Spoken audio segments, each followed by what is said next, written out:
उसी संप्रदाय से जुड़े हुए यानी संत मत। तो वो माता जी अपने बेटे को पकड़ कर लाई, हमें भोजन पर बुलाई थी और बेटे को बुलाई और बोले कि प्रतिदिन लगभग इसको अपने पिता से झगड़ा हो जाता है। मैंने पूछा क्यों? बोले हम और मेरे पतिदेव सदगुरु भगवान के चरणों से जुड़े हैं और हम दोनों इसका कल्याण चाहते हैं, हम अपने बेटा का।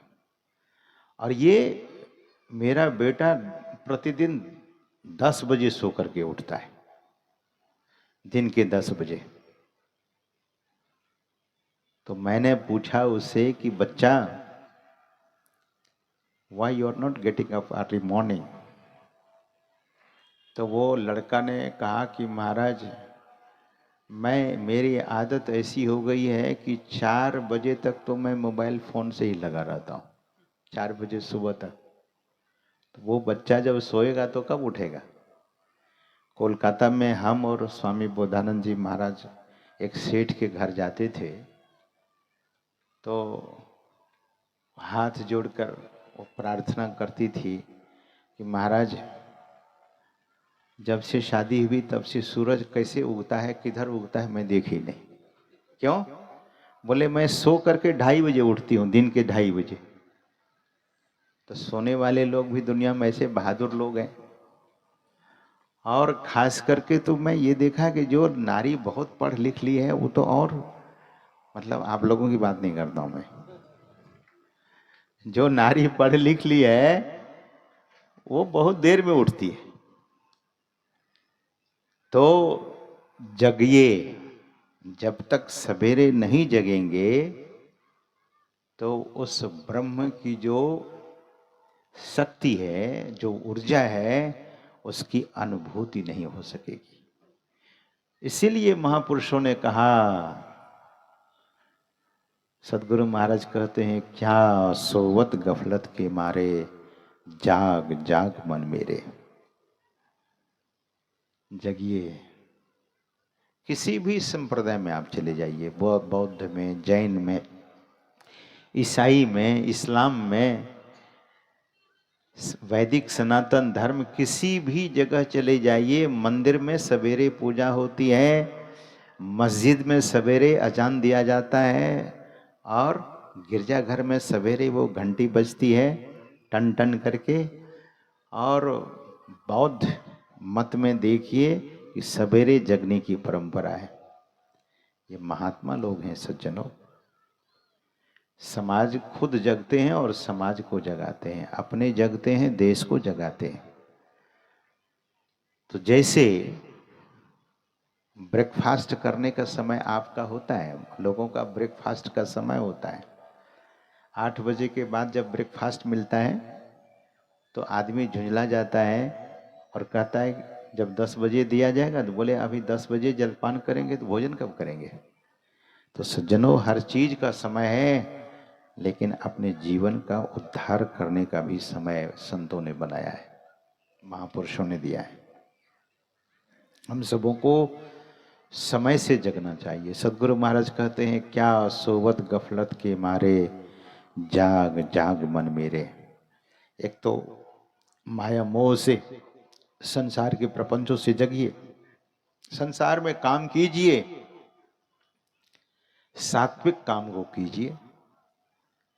सज्जनों, किसान खेती करे और व्यापारी व्यापार करे, बिजनेसमैन बिजनेस करे, किसान जो फार्मर है वो फार्मिंग करे, खेती करे, जो ऑफिसर है वो दफ्तर में जावे। लेकिन सब काम करते हुए एक काम अवश्य करना चाहिए, वो है परमात्मा की भक्ति।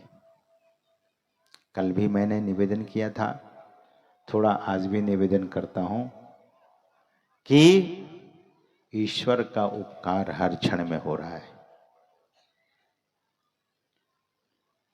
Each and every moment the God is blessing what?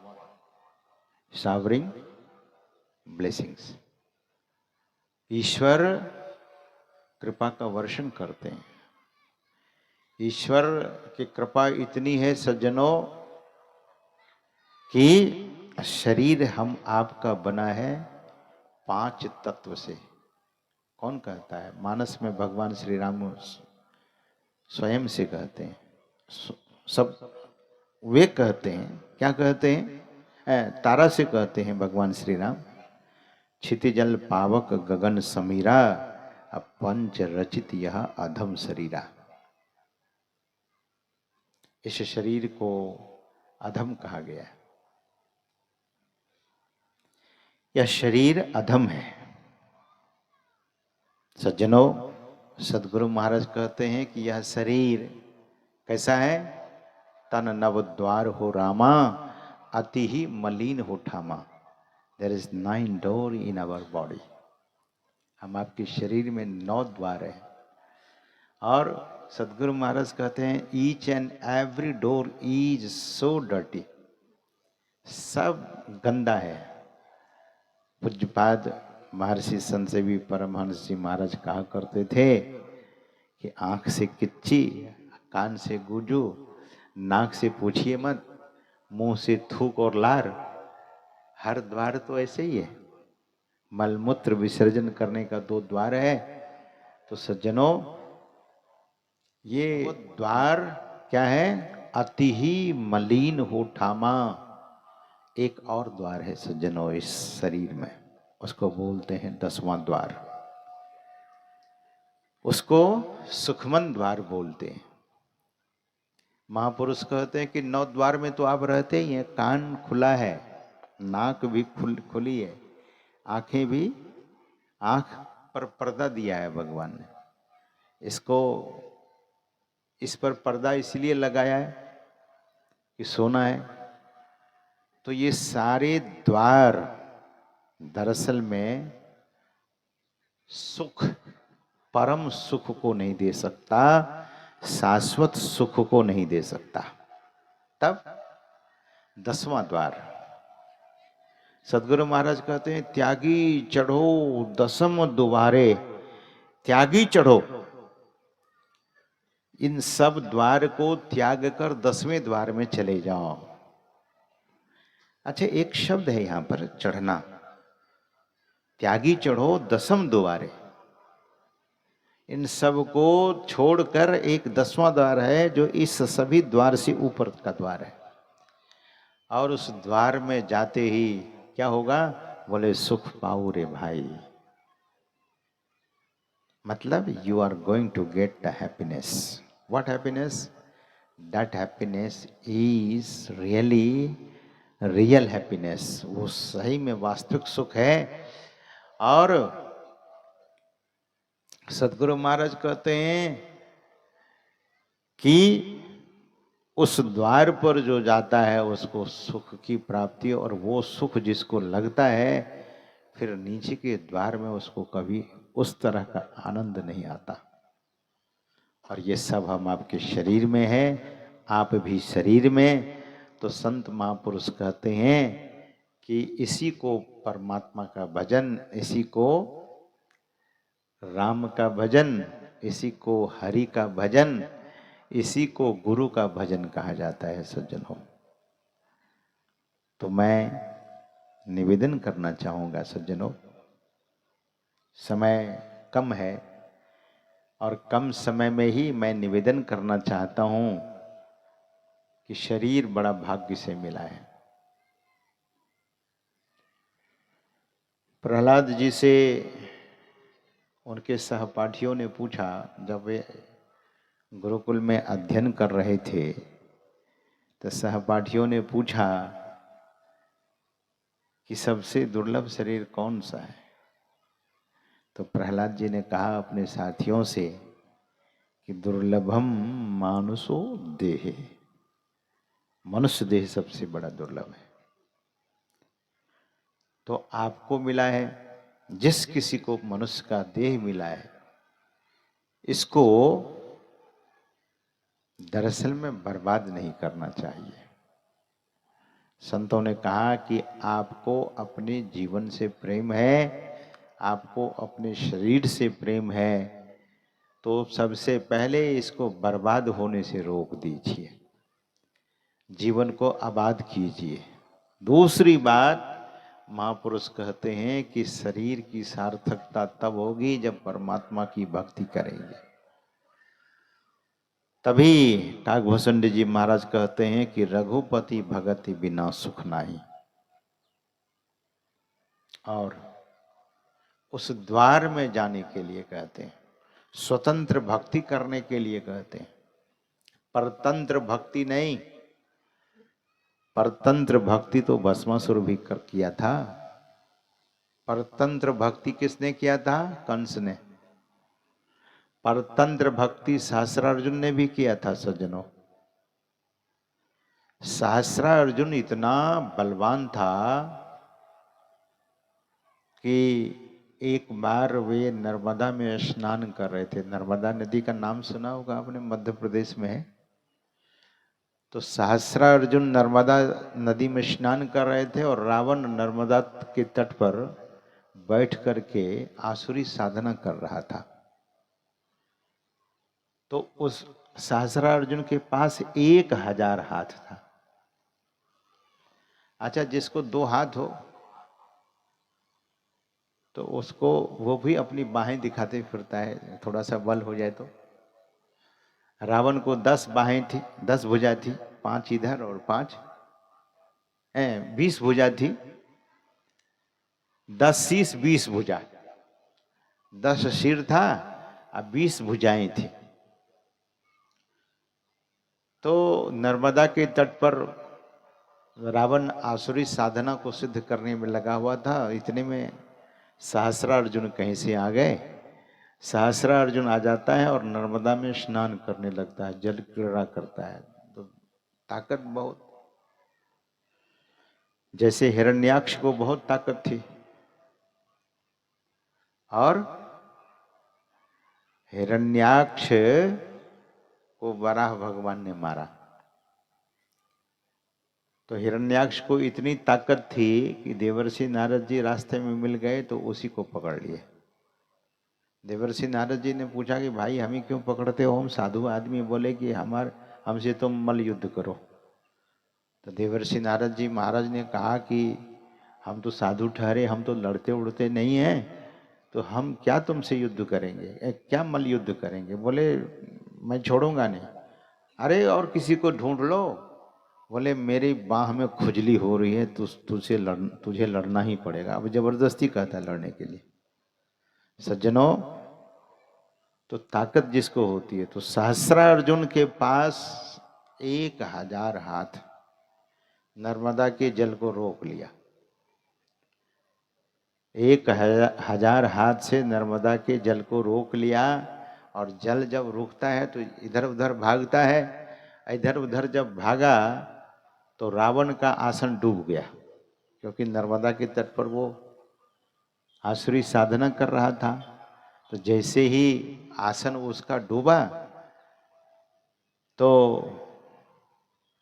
सज्जनों, रावण बड़ा कुपित हो गया उस पर, सहस्रार्जुन पर बड़ा क्रोधित हो गया। तो सहस्रार्जुन ने क्या किया, रावण का पैर पकड़ करके इतना जोर से घुमाया और घुमा करके फेंका तो जाके लंका में गिरा।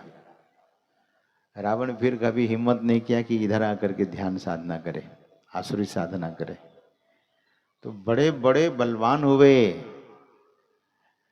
साधारण बलवान नहीं थे सहस्रार्जुन। बाली इतना मजबूत था कि रावण को अपने बगल में दबाकर 6 महीने घूमते रह गए। रावण क्या बलवान था, लेकिन रावण की जो भक्ति थी वो आसुरी थी, परतंत्र भक्ति थी। कंस भगवान शंकर की उपासना करने कहाँ चले गए, कैलाश पर्वत पर। कंस से किसी ने पूछा कि अरे इधर ही बहुत सारा जंगल पहाड़ है, इधर ही ध्यान कर लो। बोले नहीं नहीं, मैं सीधे कैलाश पर्वत पर ही जाऊंगा ध्यान करने, भगवान को प्रसन्न करने। ध्यान नहीं, ध्यान का मतलब हम लोगों वाला ध्यान मत समझ लीजिएगा। ध्यान मतलब ऐसा ध्यान, बड़ा तप किया तो भगवान शंकर प्रसन्न होकर के दर्शन दिया। और भगवान शंकर ने कंस से पूछा कि क्या चाहिए। बोले मेरी मृत्यु नहीं हो, यही वरदान दे दीजिए। भगवान शंकर ने कहा कि इस वरदान को छोड़ करके तुम और कुछ मांग लो, ये वरदान तो दिया नहीं जा सकता है। अच्छा, नहीं मरने का वरदान किसी को नहीं मिलता, और वरदान मिल जाए। तब कंस ने कहा कि हे महादेव, आप कुछ ऐसा दे दीजिए कि हमको जल्दी कोई मार न सके। तो भगवान ने क्या किया, भगवान शंकर ने शिव धनुष दे दिया उनको कि जाओ, मैं तुझे एक शिव धनुष देता हूं, इस धनुष को लेकर जाओ, और जब तक ये धनुष तुम्हारे पास रहेगा तुम्हारी मौत नहीं होगी। जिस दिन जब तक ये धनुष सुरक्षित तुम्हारे पास रहेगा तब तक तुम्हारी मौत नहीं होगी, और जिस दिन ये धनुष कोई तोड़ेगा तो उसी के द्वारा तुम्हारी मौत हो जाएगी। अच्छा, खुशी तो बहुत हुई। कब? बोले जब तक यह धनुष तुम्हारा सुरक्षित रहेगा तब तक तुम्हारी मौत नहीं हो सकेगी। बड़ा प्रसन्न हो गया। लेकिन एक भय, कंडीशन तो हर चीज में लगा हुआ है ना सज्जनों, सब जगह कंडीशन रहता है। तो भगवान ने एक कंडीशन दिया, वो स्थिति जब आएगी जब इस शिव धनुष को जो तोड़ेगा वही तुम्हारा काल होगा, उसी के हाथों तुम मारे जाओगे। कंस आता है, अपने पिता उग्रसेन को गद्दी पर से हटा देता है। भक्ति ही ऐसे किया था। कुछ लोग पद पाने के लिए ऐसा करते हैं, बड़े बड़े पद हमको चाहिए, बड़ी बड़ी गद्दी चाहिए, बड़े बड़े लोग हमारा जय जयकार करें। ये दरअसल में शंकराचार्य जी महाराज कहते हैं, कलत्रम धनम पुत्र पौत्रादि सर्वम गृहम बांधवा सर्वमेतद्धि जातम। सज्जनों, शंकराचार्य जी महाराज कहते हैं कि स्वदेशेषु मान्यः विदेशेषु धन्यः सदाचार वृत्तेषु मत्तो न चान्यः गुरोरंघ्रि पद्मे मनस्सैन लग्नम ततः किम ततः किम ततः किम ततः किम अनर्घ्यानि रत्नानि मुक्तानि सम्यक समालिंगिता कामिनी यामिनीषु गुरोरंघ्रि पद्मे मनस्सैन लग्नम ततः किम ततः किम ततः किम ततः किम। संसार का कोई भी पद है, संसार की कोई भी बड़ी सी बड़ी प्रतिष्ठा है, वो सब यहीं तक है। सज्जनों, कंस बड़ा प्रसन्न हो गया। आता है, मथुरा में आकर अपने पिता को गद्दी से उतार देता तब तो ठीक रहता, लेकिन उग्रसेन को कैद खाने में बंद कर देता है। वो बेटा कैसा है जो अपने पिता को सिंहासन पर से उतार कर बोले राजा आप नहीं, राजा मैं बनूंगा।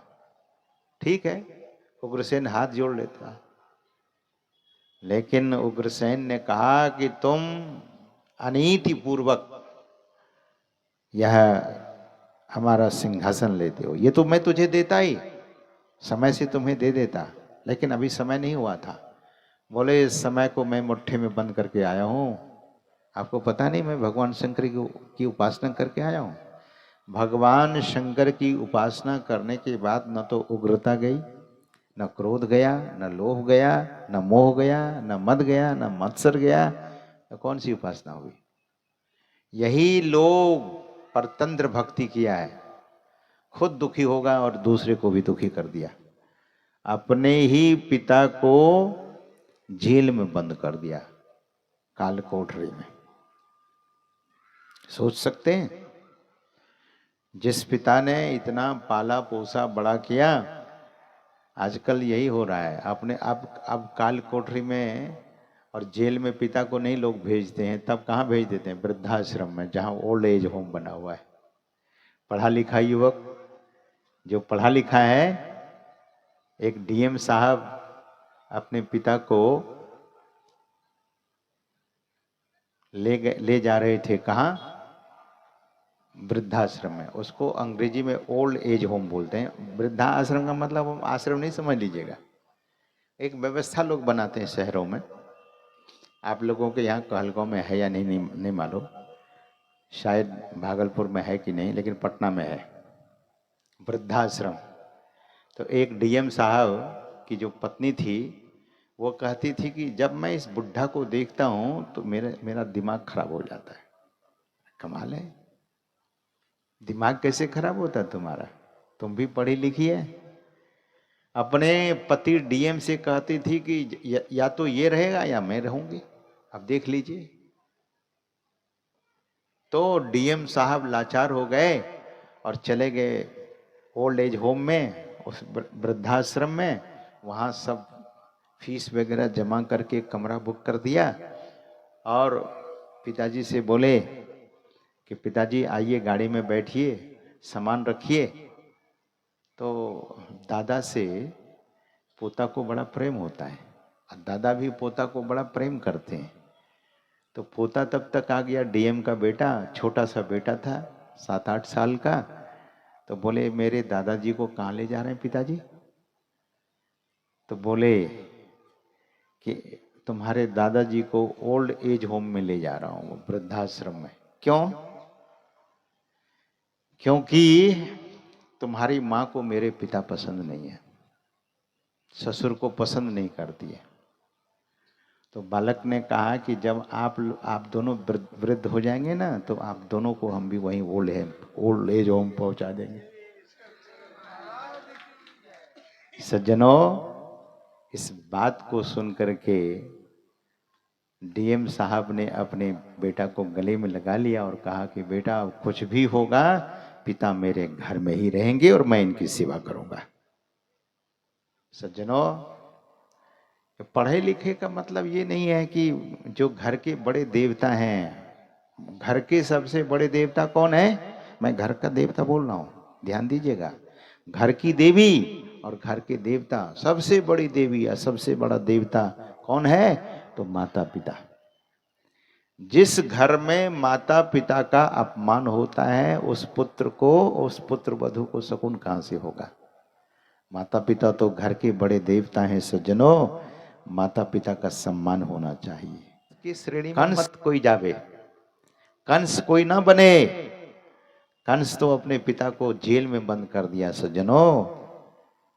अगर पढ़ लिख कर हमारे युवान भाई बहन वही करे कंस वाला काम, तो फिर कंस की श्रेणी में चला गया ना वो। तो जो व्यक्ति अपने जीवन को अध्यात्म में जोड़ करके रखते हैं, ऐसे लोगों का जीवन धन्य और सफल होता है सज्जनों। कहीं भी है पुत्र आपका, आपके साथ है कि दूर है, पुत्र अगर ख्याल आपका करता है तो बड़ी बात है सज्जनों। तो कंस ने क्या किया? अपने पिता को जेल खाने में बंद कर दिया और तब शराब में, हिंसा में, खूब भरपूर शराब पीता था, बड़ा बड़ा भैंसा खाता था।